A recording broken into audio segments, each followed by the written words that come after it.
within public schools are kind of, in some ways, maybe using that to their advantage and not wanting to offer funds for arts and music. So that's why I'm here. I'm looking for ways to just have a conversation about how we can better connect us here on the federal level, those who focus on that, how we can have a better connect with what's going on at the local level. I echoing what you're saying, the fact that you're thinking about national policy, and many of us are working locally. We've just had this wonderful dive into policy, then local, then a very specific case study that I think we found great inspiration. So this breakout session is really about the takeaways from today that synthesize some of the bigger, more global issues, along with what steps we can take now. Like if you were to leave this room, what would be the next step you'd want to pursue with your colleagues here? I'll give you just one example of something that I saw, many of us saw materialize over the past few years. David Grosso, Councilmember David Grosso, noticed several years ago when he ran for office that every group came to him to ask him to fill out a survey for his position on various policies. The one group that he noticed did not do anything in a coordinated way was actually the arts groups. And everyone was coming to their different council members for different personal requests for their organizations, for permitting help, for funding, for visibility. And he thought, this is a moment for this community to come together. How big is it? He was seeing a lot of it. But little did we all know that there was this real thirst for this group to come together. It started out as a collective of maybe 15 organizations, and it's grown to about 90. It's called Arts Action DC. This organization, which is, we have no funds, it's not membership, but it's just the sheer will of the members, approached City Council about funding a cultural plan. The fact that the Boston Cultural Plan existed was our inspiration, was a bit of a prod. So $200,000 were allocated by the City Council for the cultural plan that's now underway. We also advocated for increased funding for the DC Commission on the Arts and Humanities. The fact that there was so much testimony, that there was statistical information, that there was background, and frankly, cultural plans from other cities and funding for the arts in other cities was great leverage for us. But it was the collective effort that really made a difference as opposed to the granular individual effort. So I mention that to underscore the power of policy and collective effort, and Lissa spoke about that as well. And then the individual organization's ability to throw themselves into that effort. So with that as a backdrop, what have been your takeaways? What would you like to do next that would serve the cause of arts education? Yeah. Oh, hi. I'm Frank Severs. It's also a little hard to see, so apologies. My eyes were over there. I'm Frank Severs. I'm with Young Playwrights Theater. One of the things that was very inspiring, just off the top of my head, from the presentation we just saw, was the idea of a database, sort of matching partner schools with arts education organizations, especially because that gets back to the what we were talking about earlier in the day, is that the relationship building piece can be very difficult, especially, school communities experience so much turnover with teachers and principals and that sort of thing. So a tool like that I could see being very effective. I'm not sure if there's something like that already exists, and if so, how we can refine it. But if there isn't something that exists like that, I could see that being a very helpful tool for an organization like ours. Do you see that as drilling down to specifics, even like teacher competencies and arts educator competencies? So this person is very good with choral music for this particular grade, or this one is, so that it's teachers, institutions, and schools? Yeah, absolutely. I mean, I think that it was even mentioned in the presentation that they had information on teaching artists for the organizations, which is so. I mean, that's so granular for our work. So, but also so crucial for the successful delivery of the mission. So, yes, I think that would be great. And I would say, actually, on the flip side of that, I'm Jenny. I work at Sports Theater in their education department, and we work with a lot of schools and I run the student matinee program, and sometimes we reach out to schools who are like, I didn't know that program existed at all. I didn't know there were free tickets available, or I didn't know you had oratory programs at the schools, or so some kind of directory that all teachers in DC would get, listing programs they just have to apply for, because almost all of our local programs are free. They just have to apply.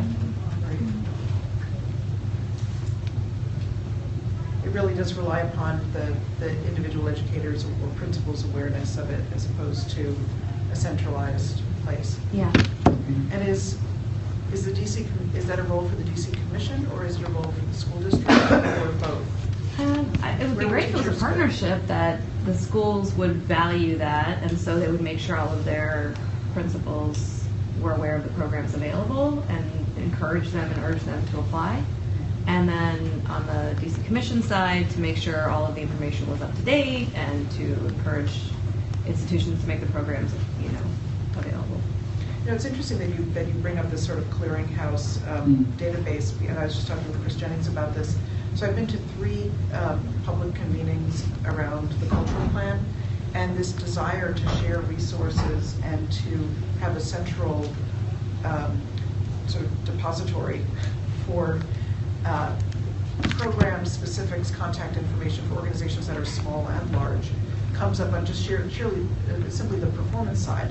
How do we know what each other is doing so we don't either bump into each other or where we can combine resources? So this is right. And similarly to that, we ran into a scheduling issue with the bus company on one of our student matinee days because the Kennedy Center was using all their buses. So, what a shame to that, we're jam-packed, we're not able to serve so many students because we schedule things on the same day.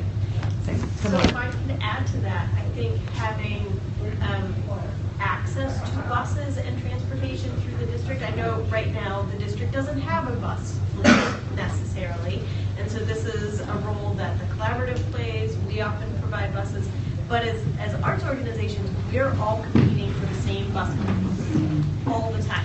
And so this is, that access to transportation is a huge barrier for participation and for arts organizations, so a way to address that would be helpful. Is that an outcome or a byproduct of simply better coordination of arts programs? I don't know. No. I don't know. The fact that there just aren't enough buses available, Simply supply and or insurance, and or the funds to pay those bus companies is an all-around problem. And it's mostly. I didn't raise my hand. I'm not a teacher. Go ahead. It's also used mostly from 8, 9-ish in the morning to 12 or to 3-ish, Monday through Friday. But go ahead. You were going to say, my name is Linda Harper. I serve as the board chair for the DC Arts and Humanities Education Collaborative. So this issue around buses is something, and connections to the schools. We've been doing it almost 20 years now, but that would be a whole other session about what those problems are. But we have found, we now have about 120 to 140 what we call key communicators in each school that we can work with on a regular basis. The bus scheduling is like nothing you've ever seen before. But it also has to do with cost because we contract with those buses on a regular basis, we get a much better price than if you went out and scheduled one bus. So because we're scheduling, we put over 30,000 kids through productions with you guys all year long, museums and whatever. So we're scheduling those buses on a regular basis with sort of major contracts, and so we can get them for much cheaper than you all could if you went individually. So if that bus issue is an issue, then we need to be in that conversation because we've got long years of experience in how that works and where it doesn't work, and knowing that the Kennedy Center has something we've already got a major Day. fleet, you Right. know, or we're sending 3,000 kids for the Environmental Film Festival, we've got most of the buses taken. You know, those sorts of things. So there's a potential to have coordination already in place without having to reinvent the wheel. Now, can we tweak it? You bet. Are we open to that? You bet. But we don't have to start from scratch on the bus issue and transportation issue. And now, since the mayor has decided that DC public schools have free metro tickets, that offers a couple of other opportunities, but it also gets into chaperones and moving kids on the system and the stability of the system Yes. and a variety And when of other those things. are able to be used during peak or non-peak hours, Exactly, et cetera, and- what age group gets them. Well, and also that gets into, I mean, we have a pretty good handle on the testing schedule because we've been doing it for so long. So again, some of those things that are sort of logistics problems, we're happy to be at the table to, so let's not start from scratch. There's a lot of knowledge out there around that if we want to get into that. And like I said, happy to help and happy to have the help to tweak it in that sense, so. Totally different topic. I was really glad to hear Maureen talk about successful assessment tools. And I can't think of her name, the lady from the National Science Foundation, bring up the question of are we measuring what we value or are we valuing what we can measure? And it would be great because we're, you know, more and more and more and more, everybody wants to know what evaluation you have, what you're gonna do, what's the plan. If there are more tools out there than the ones that Maureen was talking about, which I will be like right on email to her, wanting to see, it would be helpful to everyone to have tools that that work and information about what situations have these worked in and where maybe they won't apply so much. But if there are things out there that we could all benefit from, that would be really, really useful. Well, one thing that I heard when she was describing their assessment tools, and each organization does different things. Some actually can measure hard outcomes after a year. Others need the longitudinal, perspective, and it's a question of as my takeaway was that you sort of define the parameters. So if the parameters are numerical, a certain number of people served, it's one thing. If it's about building confidence or competency or knowledge or capability, like a kid doesn't play a string instrument, by the end of it, they can play these 3 songs on their instrument. Then how you create those parameters more than a fixed set of defined outcomes that doesn't necessarily overlay every single program. And I think it's getting to, the process stuff is where we gravitate because we can count things and we know what happened. It's the part. Right. It's really difficult.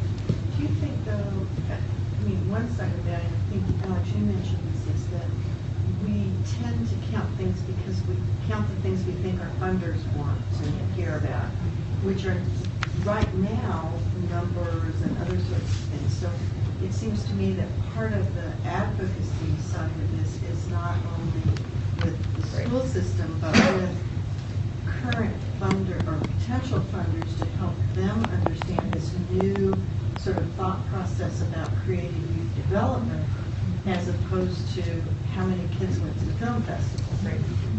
And so there's a role, I think, to play there, sort of circling back around to our funders to help them understand that. I don't think that's what we should forget. No, And we haven't talked much about that. It's Right. been the schools and us, Right. but that role of the funders is huge for most of Yeah, us. you're absolutely right. And I noticed coming in the way our team was talking about the experience of the kid in the classroom, and it was based upon contact hours.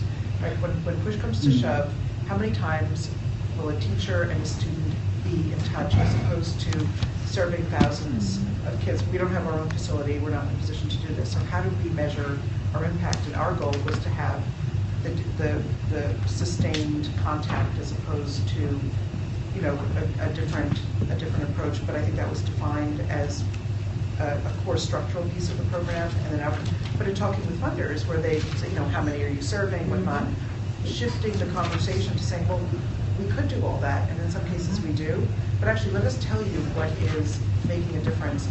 The thing that I think helps that argument is when we have, for those of us who aren't schools ourselves, have the ability to work with the schools to define assessment parameters within the schools, because we can't go personally to the kids when we have programs embedded in the schools. We can't survey the kids, survey the parents. The school has to do that. So we have to be able to measure, we have to have an influence in measuring the outcomes of those programs.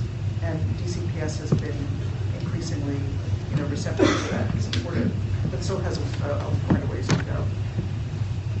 I think you're right. Other questions? My name is Paul. I'm with the DC Film Alliance. We're a film arts organization. You saying film is the first time I've ever heard film ever talked in a conversation like this. We feel like, as an industry, we're like the redheaded stepchild. Not to impart on gingers, but it's like every time art is talked about, it's always theater, dance, and music, but not film. And it's like we're always left out of the conversation, even though our impact is just as great as any other industry within the arts spectrum. So how do, a lot of festivals have just given up, because we don't feel like we're being engaged. So how do we change that? It's like, I did hear that the Environmental Film Festival has gotten more involved this year. And like Real Affirmations and APA Film have, gotten more involved with the commission. But in general, we don't feel like, one, we're being paid attention to, we're not being engaged. Our film office has now been merged. So it's like film isn't even the biggest priority that they have. It's entertainment. So, we can't even go to them because we feel like it's now a smaller version or another version of the Arts Commission. So we're not even getting as much time with them as what we used to. So I'm not sure how, because for us, film is just going to continue to grow, and it grows much faster because everybody has a camera phone. Right. So, how do we get more time at the table?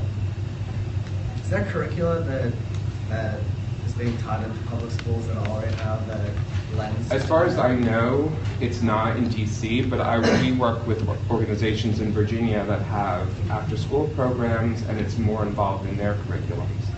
But here in DC, it's not, that I know of. I will say, Nathan's outside talking about the new arts curriculum, and there is space for lots of art within it. The way they're developing and talking about an arts curriculum is not music and visual art and dance, but arts in general, and how do all these things fit in. So I think you need to talk to Nathan and make sure that he's thinking about film as they develop that curriculum. I think that brings us back a little bit to the advocacy side in some ways that you're talking about when the creative economy study was done. One of the really interesting things that came out of that was at the exact same time it was coming out, the tourism industry here in the city was being was moving forward an agenda and going to the council and asking for an extra $3 million. And one of their big pushes was that they had 72,000 tourism service jobs. Almost on the heels of that was the creative economy study, and what it said was there were 78,000 creative economy jobs. What made me think of it was because we were part of that was hugely surprising to us that worked on that was the role of the film industry and particularly photojournalism, which is slightly different but plays into that same component because you have all the news media here and National Geographic and on and on and on. So you have this huge piece. But we had a hard time then going to the council on the heels of that saying, no, wait. You're going to give them $3 million because they have 72,000 jobs. What about the creative arts community? And I think it was in some ways difficult because the creative economy study went so broadly that it included sort of everything. And it almost, and I don't know where that middle ground, but I do know that that happened. It included, architects and designers, and it just went so broad that it was hard to bring it back down into something that we could talk about, at the schools or in the, so I just say that to say, yes, there's lots of room for lots of arts in it, but I think we also have to be careful about what that means sometimes, because that caught us when we were doing it before, is that it got so broad. Well, I can tell you that it's been a very important conversation for Arts Action DC. Absolutely. Because there are people involved in fashion who are working in schools and people who are involved in film, so that the schools are grabbing creative thinkers and showing students that they have a pathway to design, a pathway to drawing, a pathway to filmmaking that doesn't fall within the nonprofit sort of definition of the arts.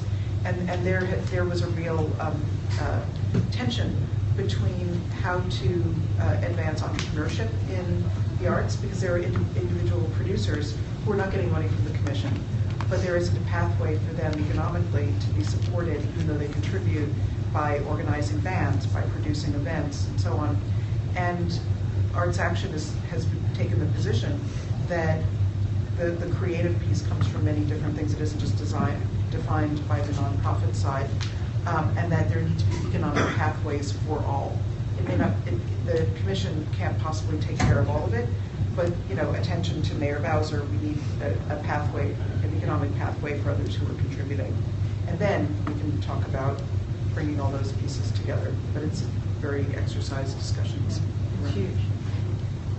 I just have a question that I want to pose to everybody about arts education and leadership.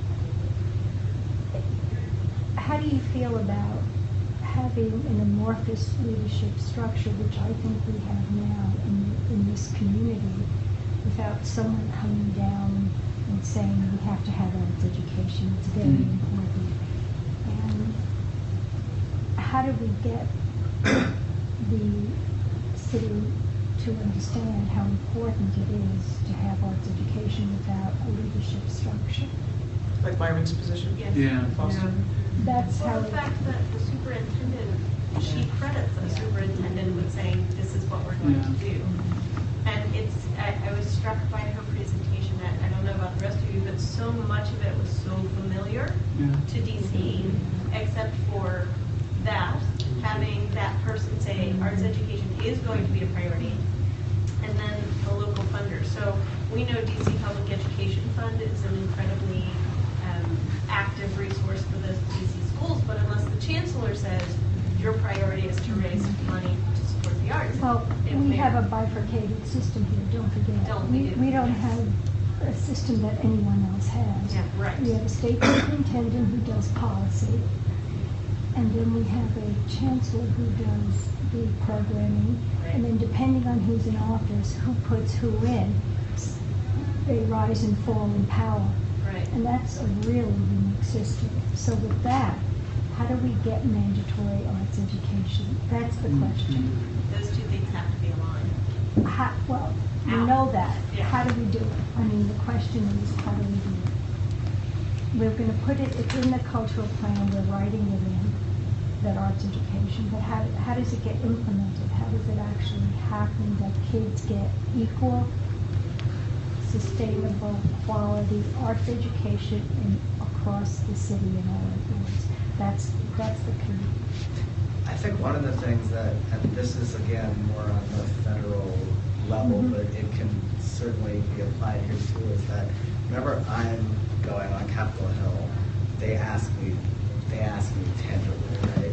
They ask me tangibly, what is this going to do for children and for kids? And we talk about STEM, and they have data. It's embedded in their heads that is that there's a tangible effect that is going to increase their lives, get them a better job, etc. We've been working with the higher ed folks. We have a website called Broader Minded, where we're working with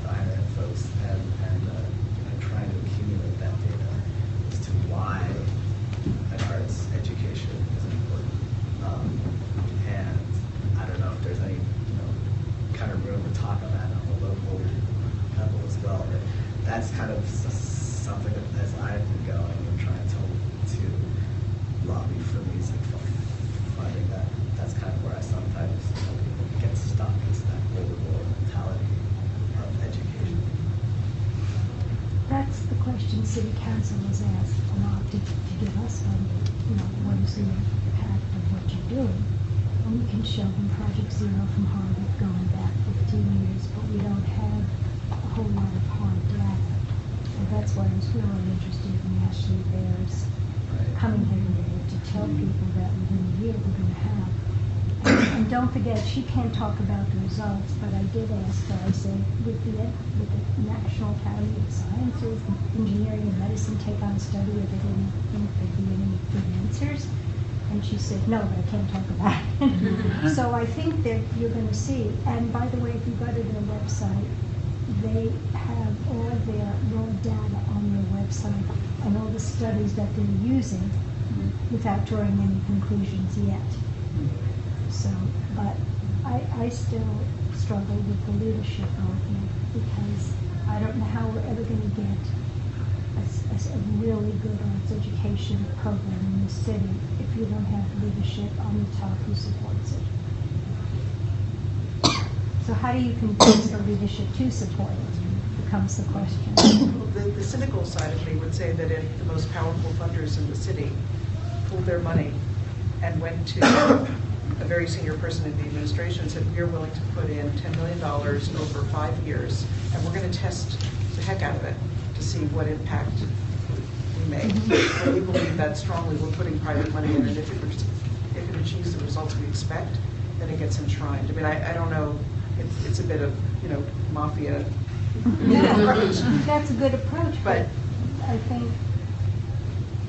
But I think funders are already doing that. I mean, if you look at how much Ford is giving, how much K-Fritz is giving. Individually, though. But what if all of these got together, everyone got together for a coordinated effort, and because they are funding individual organizations generously. But, like Arts Action DC, yes, we get a little money from here, the individuals a little money from there. All of a sudden, there are 90. If we were to take all of our boards, and you think about your board members and your donors who give money for arts education, and we actually put this list together of people who care enough to put down $50 or $10,000 or $50,000, that would be a really interesting number to show how big the populace is for supporting arts education. I wonder. Well, that's what they did in Boston. She kept fundraising started in the very beginning. Yeah. And it's public-private partnerships that did it. And there's no corporate money in Boston. I asked her specifically. There's not much here either. There's no corporate money in No, Boston. and It's there's all not here either. individual donors and philanthropy. But you also have to imagine that the competition in Boston is nowhere near the competition in DC. So that's a nice idea, but I don't think that could ever happen because you have the largest concentration of nonprofits across the country all competing for a very defined pot of money. So, I don't think that's it's a nice idea, but it could never happen here. It could happen in another city somewhere else, but it's a very competitive environment here. It is competitive, but I disagree in one way, which is that a lot of the nonprofits here are national nonprofits, and so they have a different pool than perhaps locally. And in Boston, they're all the higher ed institutions and cultural institutions. So I wonder how far apart we really are. I know it's competitive here, but I also see like a higher level of volunteerism and charity and philanthropy, whether it's to schools, churches, arts institutions, and certainly I experienced in Silicon Valley, which had vastly more wealth, and certainly than I ever saw in New York. So I wonder about it, because, boy, we receive, modest and large sums from such a wide range of people. We're not really aggregating their voices. We're speaking on behalf of the, 350 people who support our arts education programs. I don't know. Jenny, is it the chicken or the egg? Do you approach the funders and say, we have a plan, this is what we want you to support, which is what a lot of funders do say? Or do you say, give me the money and then we'll get a plan? I'm just following your marketing tactic. I think it's probably a little bit of both. That we have a sense from our, 400 years of collective experience that we put together through, let's say, a task force. This is an imagined conversation. And we believe that if we can invest in these ways, and we can do it over 5 years with these measurements, that we will have more answers to be able to present a comprehensive plan. And will you fund that surge? So you have to get your data, I feel like we have to get our you have to get your ducks in a row before you ask. right, just as Arts Action is combining, the 90 different entities, if we had all the arts education thinkers and went to our arts education funders, and not just our board advocates, but the individuals. I don't know, it feels like a silent voice that we haven't really activated. When people are expressing their desires with their personal finances. I think, to go back to Tushar's point, I think you have to couple that with tangible results before someone in business is going to give you money. Well, I think that's why the film, I was asking in terms of curricula. I do know that one thing that folks in the music world are doing, at least from our association, have been focused on career and technical education and music technology and how that crosses. Not everybody's going to be a musician, some are going to be in sound production, etc. And again, I think that having kind of like that diversity in terms of teaching is something that at least the folks that I've been talking to are like, okay, well maybe this is something that we can connect to. Well, at the NEA, Terry's, the head of arts education, Ayana Hudson, and I had a long conversation about this, and she said, what she's seeing around the country with all the grants they're giving now is if people want more money, they have to show me the data. It's like, show me the money, but no, it's show me the data. And everything she said now is really changing to be data-driven, which I thought was interesting, because that's, for us, in this arts community, a new concept. We don't have data to back up what we're doing. We can't say 3.2% of a class of this did that. We just don't have it. So I don't know. I have so many thoughts, but I'm going to try to be linear. I'm a visual artist and an arts educator, teaching artist for a number of organizations here today. There seems to be a theme that we're talking about, and it's I have this deep passion and love of the feeling I get with all the organizations I work for, because there's such a collaborative spirit. And I think it was in a membership meeting at the Collaborative the other day where we talked about pooling our resources and our information for getting a list of teaching artists, arts educators, getting a list of events, getting a list of who we serve, and putting it all together. I think it's much more powerful. I'm with you, Jenny. I think it's extremely powerful. I think we come back to the table and put all our cards on the table and share them. That's the collaborative spirit. That's how I do artwork best. That's how I teach students, future students the best. The other part I would love to bring in, and I always start at the moment and then get realistic, is to bring in professional development for parents and for caretakers, because it's a big part of our community that a lot of people are trying to reach. They're busy all day. They pick kids up at 6:30. I've been to schools, many of my schools serve 3 meals a day now. I've been at libraries that are, I'm sorry, I get so engaged with my work. I've been in libraries in the summer where they're feeding them lunch because they're just sitting there all day on the computer. But if we can get to our parents, I'm crazy about teaching my kids, right, students, but I love teaching teachers because they can reach so many more students. If we could get to the parents and have professional development and not call it that, but something happening on Saturdays or Sunday afternoons, or evenings are hard for families that have 2 or 3 jobs. But if we could get to the parents, I think that's the population and some of us are reaching them, but we're not pulling them in. You know, they're not at the table. They're not available to be at the table, and I understand that. But I think they're voting, and they could come and be a part of this collaborative spirit and move forward with a plan. I would hate to have to wait 5 years, but I think there's enough of us together. You know, we all know everybody in the world. Why can't we put it together and make arts a priority? Well, you know, one thing is, as you were talking about that and reaching the parents and the complexity of, you know, 2 or 3 jobs, that, you know, among the places that people get together to meet are in churches and synagogues and places of worship and community centers for sports and whatnot.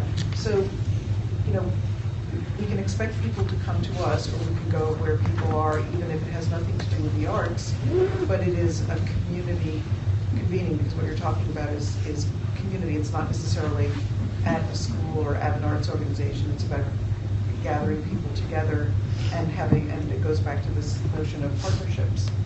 So if we can think about where the groups of people are who may have the time and a good partner in a member at the church. Mm-hmm. They're all together. Yeah. Same for grocery stores, same for malls. Right. You know, someone earlier today said, reach the kids on the corner. Right. I don't think they're going to be in school all the time. We Right. need to go to them. And one of my dreams is to have an ice cream truck model, but have it, and if we pooled our resources, we could have one where it's reusable for lots of organizations. You know, Yes. it's not just for one, but, you know. See, I'm not the only one with a truck. No, I know. idea. I totally am with you. Yeah, we can do that, Yeah. you know? I love it. Jenny, I wonder if it's as simple as, I had an arts educator at the Women's Museum mention to me that one of the things that they were noticing was that often after they had a school group there, that in the couple of weeks that followed, they would often see 1 or 2 of those children back in the museum with and it was the children who brought the parents, but the child was getting to be the teacher, you know, and we saw this, and this is what I know about. But I sometimes wonder if it's not as simple as ending each one of those educational sessions with an invitation that says, now we invite you to bring your parents. I don't know if we do this, but sometimes I wonder if it's sometimes not that simple to say, now here's if it's a museum that is cost, is it tickets, is it, now we invite you to come back and be the docent, be the person, bring your parents.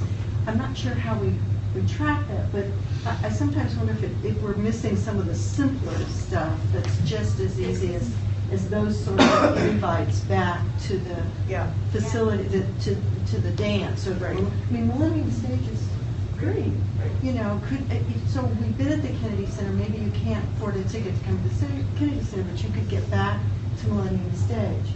Well, so one thing that we have almost completely left out of the entire conversation today is educating the whole family. Because for every family. So the kid goes on the field trip, and then the parents don't have it, and then all of a sudden the tickets are really expensive. And we've been talking about this as a way of if we're not doing specific programming for families, then how do we eliminate the barriers for families to come? That it isn't just about providing free or low-cost tickets to kids, but they have to come with their families. And when a family does something together, then then it becomes a habit. And I was saying the other day, I can't remember. Oh, I was up in Boston, in fact.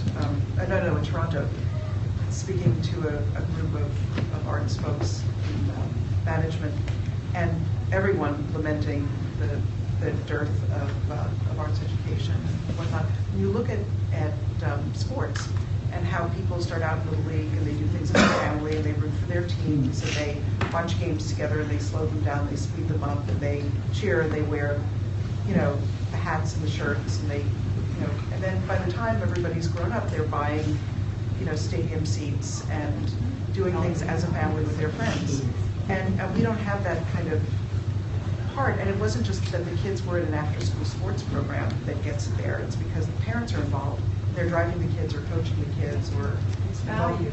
It's valued, and it's done as a family thing. I also think that goes back a little bit, and maybe it's a whole generation of people who've not experienced the arts that like we're talking about, that people inherently think, I'm not creative, I'm not musical, I'm not an artist, so they don't participate as a family in these. Yes, Right. like there's a fear factor, I'm not going to be good at it. Whereas nobody's good in T-ball. Everybody goes and they learn the skill and they build up to it. Whereas those same kind of community-based programs in the arts don't necessarily exist. There isn't a little league for jazz, right? Right. So I think some of that it's an excellent model to look at, but we need to think about how to make it accessible Exactly. all the way up. Little League strings, Yeah. usually.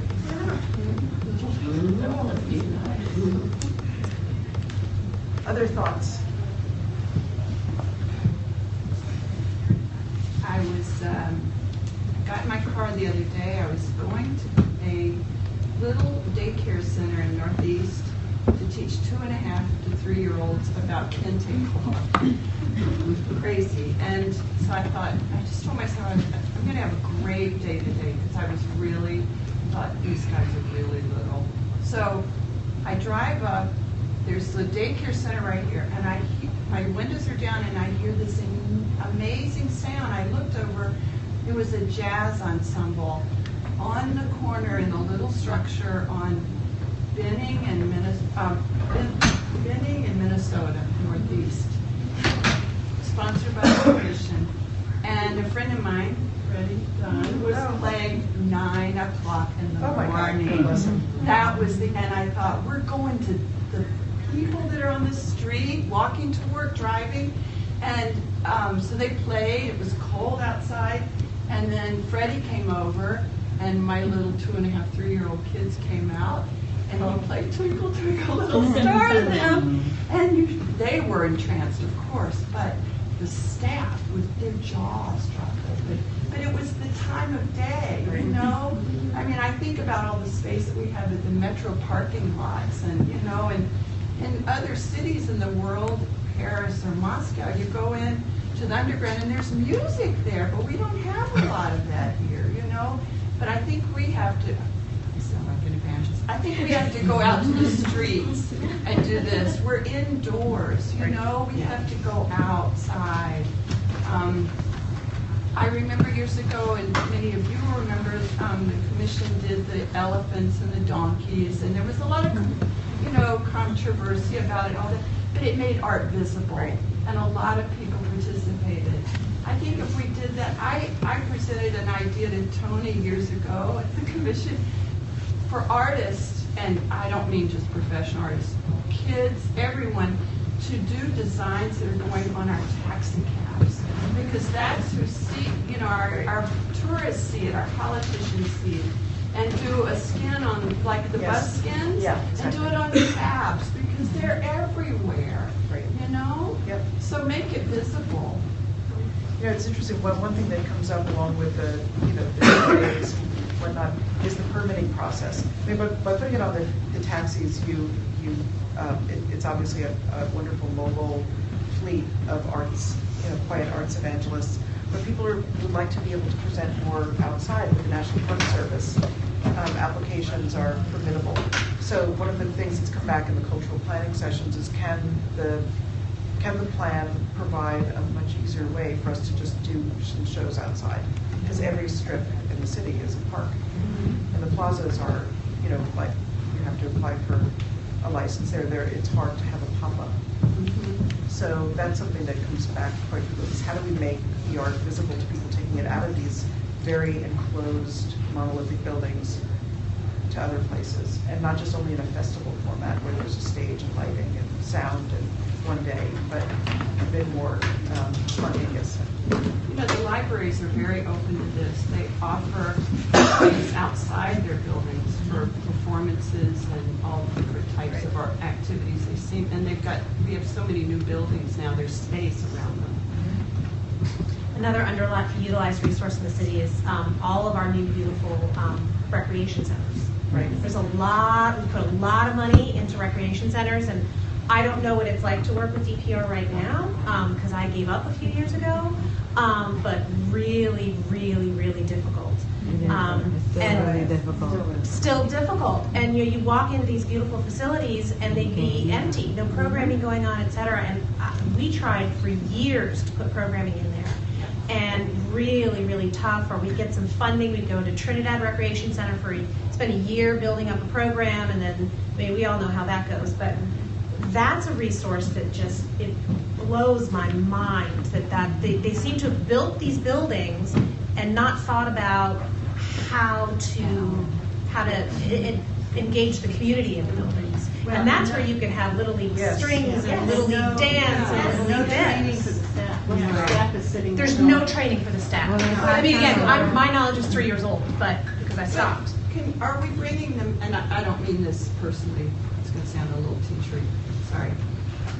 Could we bring them to the table to talk to them and offer training or offer an experimental arts day or come and make a mural with your staff? I mean, I think that's great. I think that is something, though, that also, when we talked about the coordinated effort that has to happen in the city, I mean, the experience of working with the Trust over here and DPR over here and DCPS over here and nobody, I mean, 7 or 8 years ago, DCPS didn't even know who was doing what in their schools. They finally, they hired her, and she finally started gathering that information. And again, I don't want to badmouth but the centralization and the coordinated resources is absolutely the most important thing that has to happen. I would add that in addition to DPR, working with DCPS Realty to activate the school building is incredibly difficult evenings and weekends. And we even go into it often saying, we'll pay the security, we'll pay the janitorial, and even that's difficult. So that's also, I don't want to tell everybody what we're paying right now to be at Brooklyn Middle School on Saturdays, but it's very, very couldn't have done it when we were a smaller organization, and even now, it's not easy, but it's the only space we have. It seems like there are 2 opportunities right now to maybe, in the next 18 months, to sort of wrap ourselves around some of these issues, and that's the cultural plan. And the collaborative has received this grant from NEA to do a collective impact, to begin a collective impact study. Right. So between those two, I mean, if we can keep those 2 things coordinated, not overlap and each of us get what we need out of that, but work very collaborative on that. It seems to me we've got a huge opportunity to bring a lot of these ideas to the table, ferret them out, figure out what the data is we need to underpin it, and at least begin whether we can get the data collected in the next 18 months, I don't know. But at least we can begin to get the right questions on the table, get all the right players in the room. I mean, that's the whole purpose of the collective impact. So and they're working at sort of 2 different levels. Different time frames. And in different time frames, and sort of with different outcomes, but they're so tightly connected that I think we have this real opportunity to begin to keep this sort of conversation going and get some results. I think we need to figure out particularly on the cultural plan, on the back side of that, what happens, how we stay engaged with it to make sure it stays on the table. Because I don't know if any of you've noticed, but the Creative Economy Plan, which was very gray and was on the city's website, is not even on the website anymore. Yeah, we know that. So, I mean, this is being done under Dowser and so, I mean, there is that sort of, how do you stay at the table once you get what you want in the plan? Well, and I think too that the difference as well that we've seen with Arts Action, because this question has come up, well, there was the Gray Plan, this is going to be the Bowser Plan, And one of the critical differences is that there's this arts action community that will stay, knock on wood, regardless of the administration, as a way of saying this is taxpayer money that's been invested, that, you know, is still resilient and can respond to new opportunities. But the goal is to make the community stronger and better funded. That's not unique to any one particular But I community. think that issue needs to both be in the plan and in the collective impact piece that says, you know, you're going to have to deal with this. We're not going away. Right. Because I think the people who were intimately involved in the creative economy plan thought they were going to still be at the table too. And I will say though, because I mean, I've been here in this city for a long, long time, so I'm a little jaded with the plans because I've participated in these meetings for 15 years. yeah, But I do see a difference with Arts Action DC. I do. I see, you know, I was a little, but I have seen Arts Action DC make way more headway than I've ever seen before. I've certainly seen all of my colleagues and peers come together in ways I haven't seen before. So I do think it's important that in that cultural plan that body is somehow codified into the cultural plan, because that is what's making the difference so far, at least from my eyes. Yeah. Take 3 or 4 more minutes. Yeah. Within my own fun. Other questions or yes? This is making me think this is coming back to a very specific thing, but I'm with the Washington Architectural Commission, and we are, thanks to my friends at the Arts and Humanities Commission, working on ways to have architecture researchers and people reach more people in a much more diverse and interesting way. But I'm thinking that connecting to the artists who, in some of the building tours and buildings that we take people to,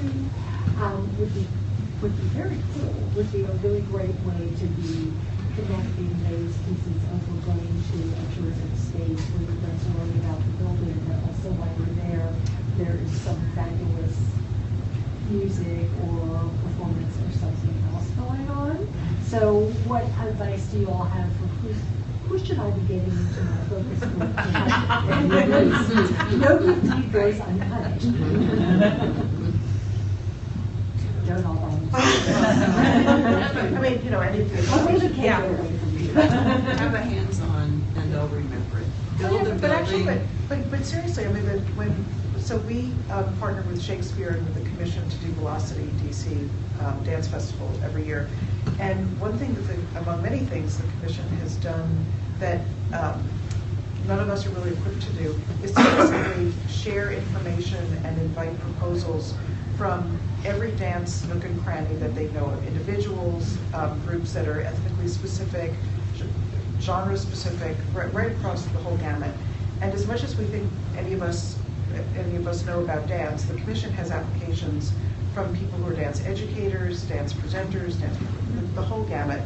And working with the Commission to do sort of an RFP or to see where there might be artists who want to perform. We have our Mars Urban Arts Initiative, but if you wanted to literally place artists with different buildings to create those sorts of experiences, the Commission really has that.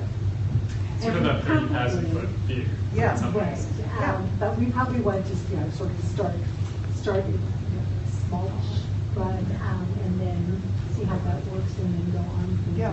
But thank you for the good idea. Yeah. Well, any of us who work with teaching artists who are available locally, they all have ensembles, and we use them a lot for different related performances as well as what they do in the classroom.